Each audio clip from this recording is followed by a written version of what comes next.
Sir ఇక American ప్రెసిడెంట్‌గా రెండోసారి డొనాల్డ్ ట్రంప్ ప్రమాణ స్వీకారం చేయడం చూసాం సార్. అయితే ఇప్పుడు ఆయన తీసుకున్న నిర్ణయాలు భారత్‌కి కాస్త దెబ్బతీసేలా ఉన్నట్టుగా మనకు కనిపిస్తుంది సార్.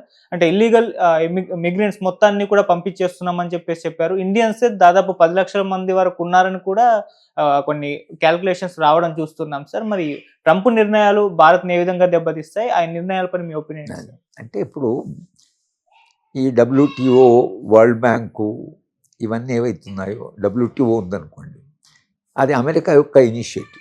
అప్పుడు అది అమెరికా అవసరం. అమెరికా ఏమందంటే ఈ ట్రేడ్ లిమిట్స్, మన వస్తువుని ఇంకో దేశంలో అమ్ముకోవడానికి, ఇంకో దేశంలో అమ్ముకోవడానికి హద్దులు ఆటంకం ఉండకూడదు. ఇది అమెరికా అవసరంగా, అమెరికా మార్కెట్, ప్రపంచ మార్కెట్ కావాలి అనేటువంటి ఉద్దేశంతో WTOలో వాళ్ళు ఏం చేస్తారంటే ట్రేడ్ బ్యారియర్స్, ఒక దేశానికి ఇంకో దేశానికి అమ్మకాలు కొనడాల మీద ప్రతి దేశం పెట్టినటువంటి ఆంక్షలు ఏవైతే ఉన్నాయో వాటిని మనం తీసేయాలి. అట్లా WTO వచ్చింది. ప్రపంచ బ్యాంక్ అప్పిచ్చేప్పుడు ప్రతి దేశం మీద మీరు మార్కెట్ను ఓపెన్ చేయండి, మీరు వస్తువుల యొక్క మార్పిడి ఏదైతుందో లేదా వాటిని మీరు లిబరలైజ్ చేయండి అని WTO మల్టీలాటరల్ అగ్రిమెంట్స్ కింద WTO తీసుకొచ్చి, ఎవరు తీసుకొచ్చారు? అమెరికానే దాంట్లో చాలా క్రిటికల్. ఇవాళ ఏంటి, అమెరికానే క్రైసిస్లో పడింది. అమెరికన్ ఎకానమీ క్రైసిస్లో ఉంది. అక్కడ కూడా చాలా అన్ఎంప్లాయ్మెంట్ ఉంది. ఈ నిరుద్యోగం అనేది అమెరికాలో ఎప్పుడైతే పెరిగిందో వైలెన్స్ పెరిగింది అమెరికాలో విపరీతంగా.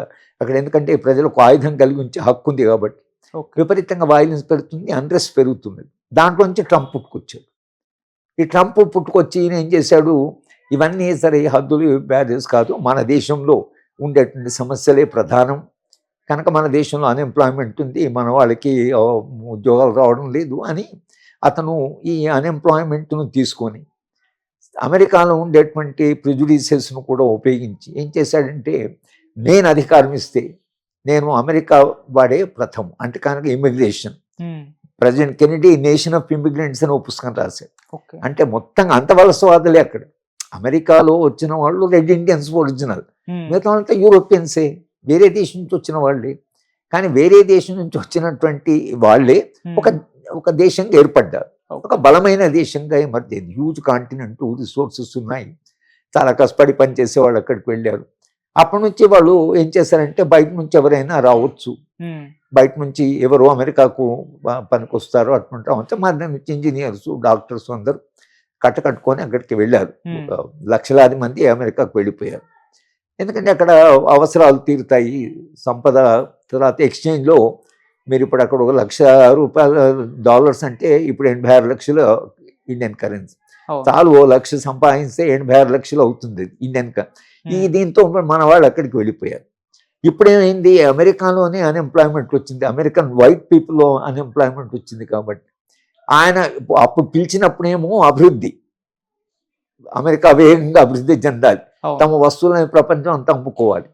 కానీ జరగడం ఏంటంటే చైనా దాని నుంచి చాలా బెనిఫిట్ అయింది అమెరికా కన్నా. ఇంకా చైనా కన్జ్యూమర్ గుడ్ ప్రొడ్యూస్ చేస్తారు. వాళ్ళు మన గాలిపటాల దగ్గర నుంచి, క్రాకర్స్ దగ్గర నుంచి, చిన్న చిన్న మందుల దగ్గర నుంచి విపరీతంగా వాళ్ళ ప్రొడక్షన్ ఉంది. వాళ్ళ ప్రొడక్షన్ కాస్ట్ తక్కువ కనుక వాళ్ళు చీప్గా అమ్ముతున్నారు. అమెరికాలో విపరీతంగా అంత సంపద పోయింది. ఎందుకంటే మేము ఒక్కసారి ఓపెన్ చేశారు. ఇప్పుడు అర్థమైంది ఏంటంటే, ఆమె చైనాతో మనం పోటీ పడలేము. ఎందుకంటే అమెరికన్ లేబర్ చాలా కాస్ట్లీ, $15 per hour ఇవ్వాలి వాళ్ళు. చైనాలో అట్టు కాదు. మన దేశం ఉందనుకోండి, మన దేశంలో ₹1,00,000 జీతం అంటే చాలా పెద్ద జీతం, వాడికి అది చాలా తక్కువ. కనుక అమెరికన్ వాళ్లకు కాకుండా వీళ్ళు బయట నుంచి ఇన్వైట్ చేశారు, బయట నుంచి జనం వచ్చారు. బయట నుంచి జనం వచ్చిన తర్వాత ఇప్పుడు ఏమైంది, అమెరికాలో ఉండేటువంటి వైట్ ఎవరైతే ఉన్నారో వాళ్ళు ఒక రకంగా ఈ అన్ని చైనీస్ గూడ్స్ రావడం దీని వలన ఎఫెక్ట్ అయ్యారు. ఇమిగ్రేషన్ ఎంకరేజ్ చేయడం వలన బయట నుంచి స్కిల్డ్ మ్యాన్ పవర్ పోయారు, ఇండియా నుంచి కూడా అట్లా పోయారు. అక్కడ ఉన్న వాడికి ఉద్యోగాలు రావడం లేదు.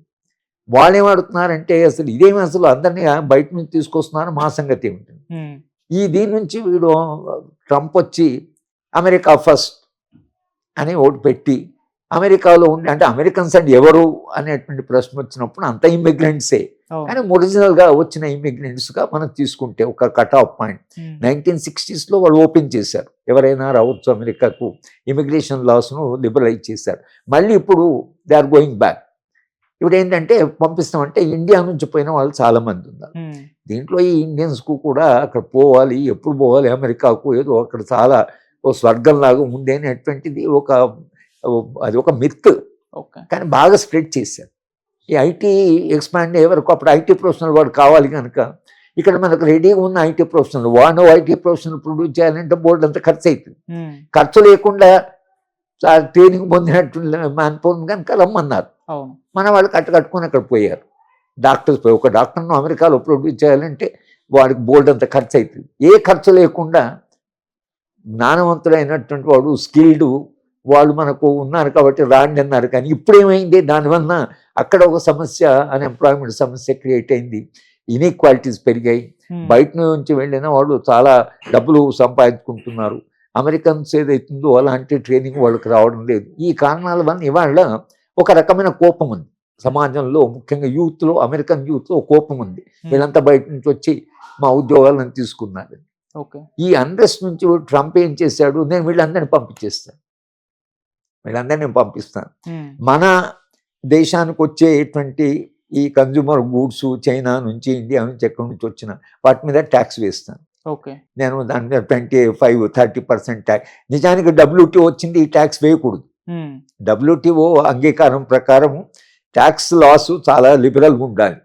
అట కాకుండా ఇప్పుడు వాడు నేను ఎక్కువేస్తా అంటే పోతే WTO స్పిరిట్ కూడా వ్యతిరేకమే. వాడు పెట్టిన WTOని వాడికి పనికి రావడం లేదు. పనికి వచ్చినప్పుడు WTO పెట్టారు, ఇప్పుడు పనికి రావడం లేదు కనుక ఆ సంస్థను బలహీనపరిచి రేపు అసలు WTO నుంచి బయటకు పోవచ్చు.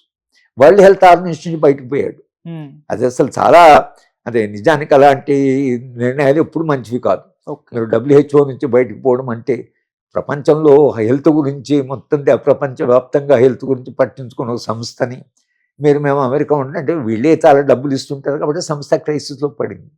కానీ ట్రంప్ది ఆయన ప్రవర్తన, ఆయన భాష, ఆయన బాడీ లాంగ్వేజ్ ఇవన్నీ కూడా అమెరికాలో ఉండేటువంటి వైడ్ స్ప్రెడ్ అన్రెస్ట్, సమాజంలో ఉండే ఒక అసంతృప్తి, పెరుగుతున్న అసమానతలు కనుక స్టిగ్లిట్జ్ అనేటువంటి ఒక నోబెల్ లారెట్ గ్రేట్ డివైడ్ అని ఒక పుస్తకం రాశాడు. ఆ గ్రేట్ డివైడ్లో ఆయన రాసినంటే అమెరికాలో విపరీతంగా అసమానతలు పెరుగుతున్నాయి.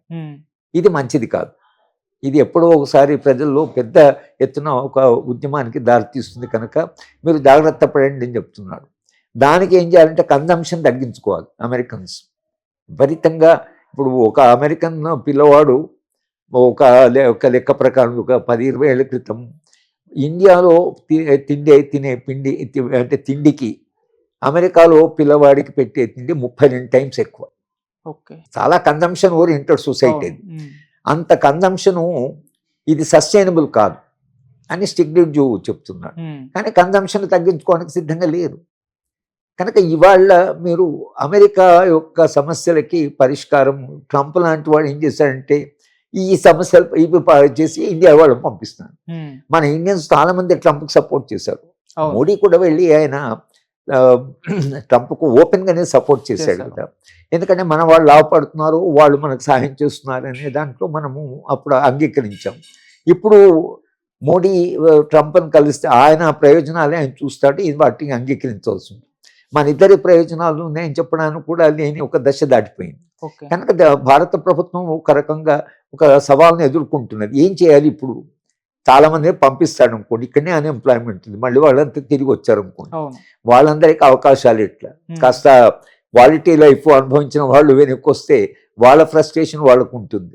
కనుక ఇండియా ఇప్పుడు ఒక కొత్త సవాల్ని ఎదుర్కొంటున్నది. ఈ మల్టీలాటరల్ అగ్రిమెంట్ మన అన్నింటిలో ఎంటర్ అయిపోయాం. కానీ రేపు దాంట్లో ఒకళ్ళు అమెరికా బయటకు వచ్చి మనం కూడా బయటకు వస్తే దాంట్లోంచి, లేదా బయటికి రావాల్సిన అవసరం వస్తే అప్పుడు దేశ పరిస్థితి ఏమిటి అనేది కొత్త సవాల్ని మనం ఎదుర్కొంటున్నాం. మరి మన నెగోషియేషన్ ద్వారా చైనా ఎలాగో ఆయన చైనా మీద చాలా ఆగ్రహంగా ఉన్నాడు. ఎందుకంటే చైనా వస్తువులు కనుక చైనాకు వ్యతిరేకంగా భారతదేశాన్ని కొంత మొబిలైజ్ చేయడం, వీళ్ళిద్దరికీ కొంత అంటే తేడాలు ఉన్నాయి, లేదా ఒక కన్ఫ్రాంటేషన్ ఉంది. కాబట్టి అట్లా భారతదేశాన్ని కొంత బలపడడం అని ఒకవేళ ట్రంప్ అనుకుంటే ఇండియా కొంత బెనిఫిట్ జరుగుతుంది. కానీ ట్రంప్ ఎట్లా ఆలోచిస్తాడో ఎవరికి తెలియదు. ఆయన రేపేం నిర్ణయం తీసుకుంటాడో తెలియదు. చాలా అన్ప్రెడిక్టబుల్ అయిపోయింది. ఈ అన్ప్రెడిక్టబిలిటీ ఆఫ్ ట్రంప్ ఇది అన్ప్రెడిక్టబిలిటీ ఆఫ్ ఎకానమీ. దేశం ఎటుపోతుందో, ఎంత అభివృద్ధి వస్తుందో, ఏమవుతుందో అన్సర్టెనిటీ. ఈ అన్సర్టెనిటీ ఏదైతే ఉందో ఆయన ప్రవర్తనలో కూడా మనకు అన్సర్టెనిటీ కనిపిస్తుంది. కానీ మొత్తం మీద ఒక కొత్త హోప్ని క్రియేట్ చేశాడు అమెరికాలో. ఆ హోప్లోంచి వాడు చూస్తున్నాడు. కానీ ప్రపంచము డెఫినెట్గా ట్రంప్ ఎన్నికల వలన ఒక మలుపు అయితే తిరిగింది.